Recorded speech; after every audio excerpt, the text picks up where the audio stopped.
Ito ang rain frog, isang overall term para sa iba't ibang species ng palaka na karaniwang naninirahan sa tropical at subtropical forest. May sukat na 1 hanggang 5 centimeters ang haba depende sa uri ng species.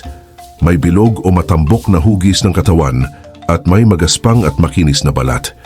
Karaniwan silang matatagpuan sa Central at South America, Africa at Southeast Asia.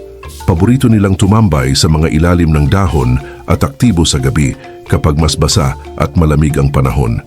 Isa sa kawili-wiling katangian nila ay hindi na dumadaan sa pagiging butete ang mga itlog, sa halip ay direktang nagiging maliit na palaka.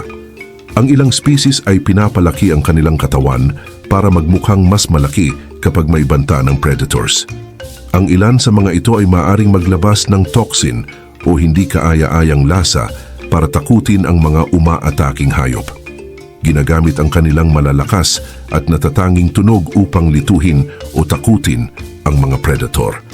Ang ilang huni ay maaring magbigay babala sa iba pang mga rain frog na may paparating na panganib. Bukod pa dyan, ang ilang species ay maaring magpanggap na patay upang hindi pansinin ng predator na naghahanap ng pulutan.